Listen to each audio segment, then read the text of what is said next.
Për të festuar festën tonë lokale. Që prej vitit 2015, ne së bashku kemi festuar për 11 vite radhazi 24 korrikë.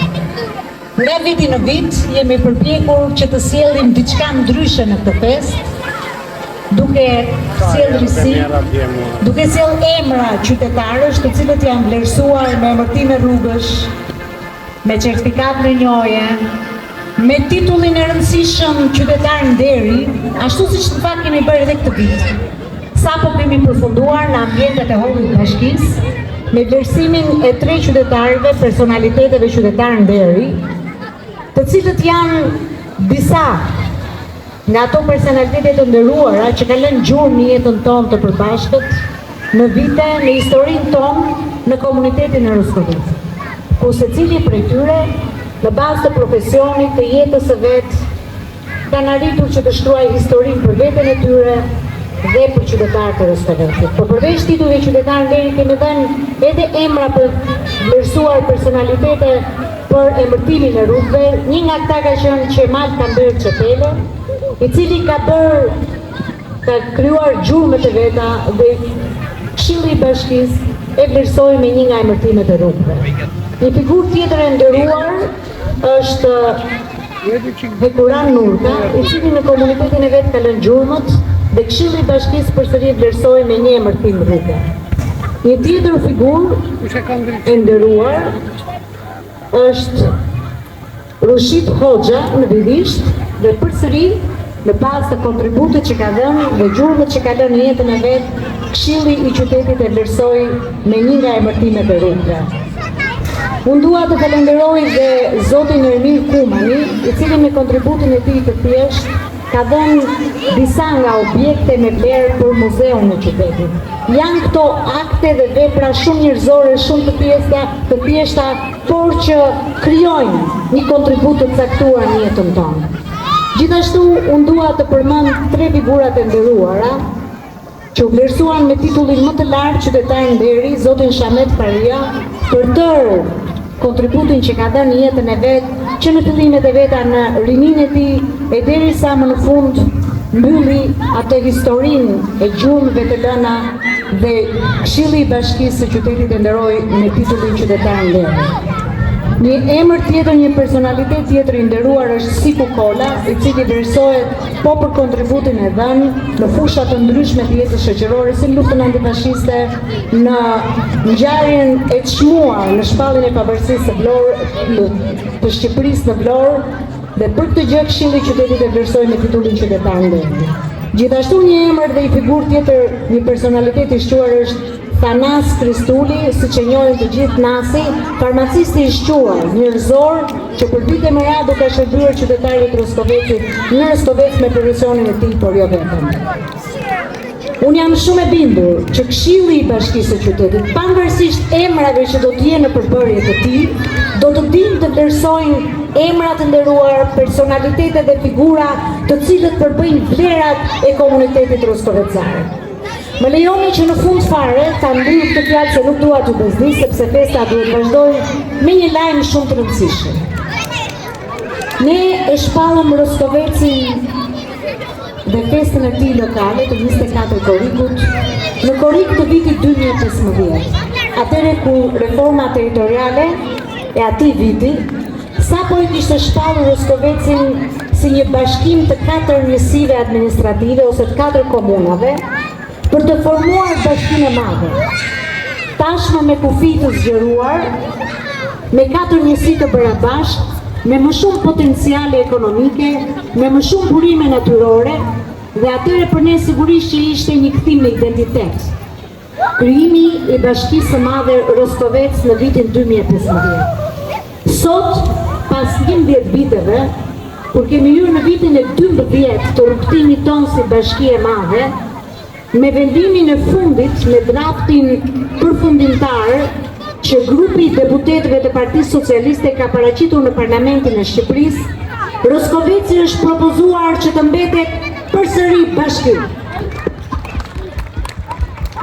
Dhe me gjithë ndryshimet që do të pësojë harta e bashkive në Shqipëri, ku nga 61 bashki, 15 prej tyre do të shkrihen dhe pjesa tjetër do të mbeten bashki, Roskoveci mbetet përsëri me këtë status. Dhe kjo është një fitore e merituar për komunitetin roskovecar. Është fitore e merituar sepse roskovecarët janë njerëz punëtor, njerëz që dinë të investojnë për jetën e tyre. Por më lejoni që t'ju them me plot bindje që dy nga faktorët kryesorë që kanë ndikuar janë dy tregus ekonomik dhe financiar që Bashkia e Roskovecit përmes punës tonë ka arritur. E para ka të bëjë me buxhetin e pavarur financiar që ne si bashki kemi arritur të krijojmë.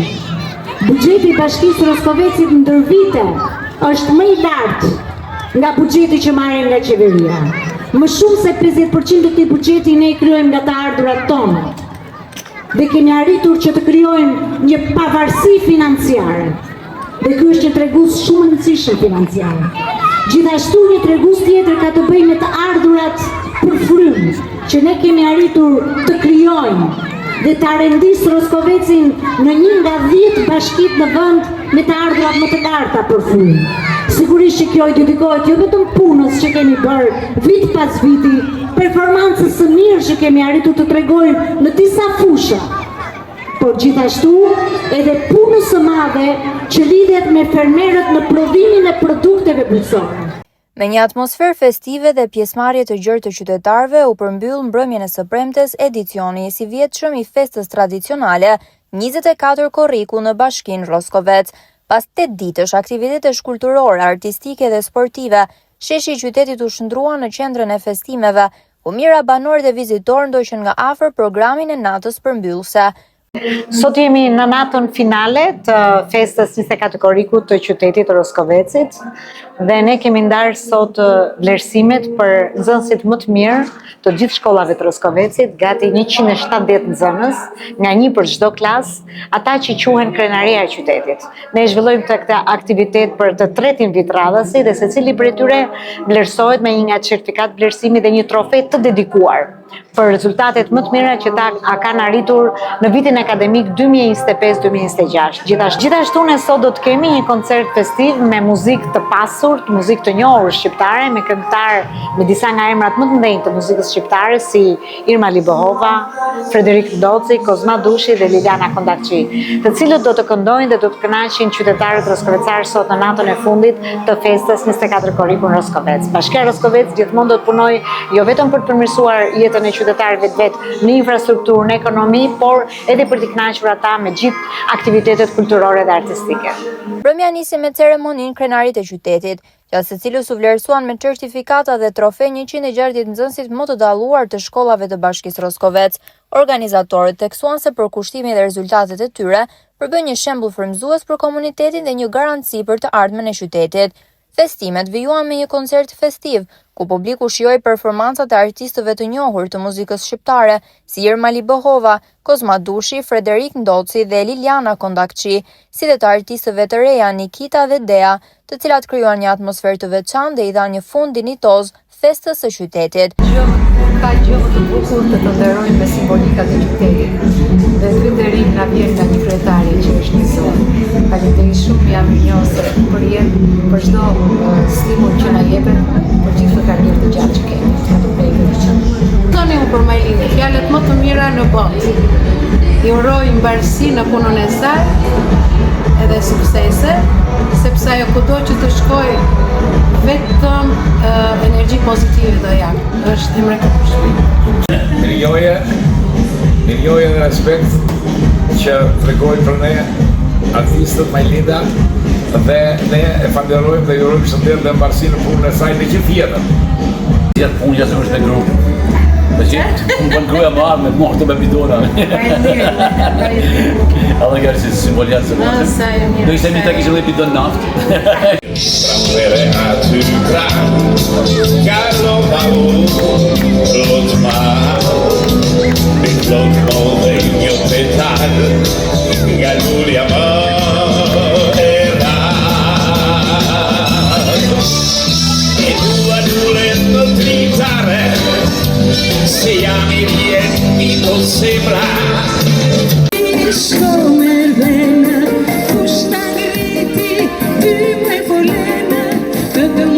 shpejtësime, ne të këtitim kushëllime.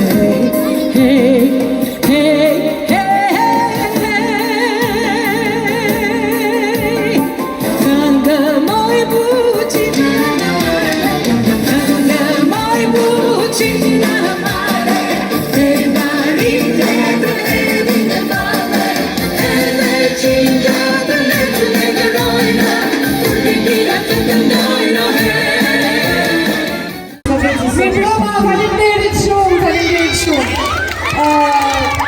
Keni ardhur sot e jo për të kënduar vetëm, por kemi marrë një dhuratë shumë simbolike në shpërblim nga zonja kryetare e bashkisë, që për mua është një kënaqësi e madhe që për kaq vite ka drejtuar bashkinë një zonë, një grua.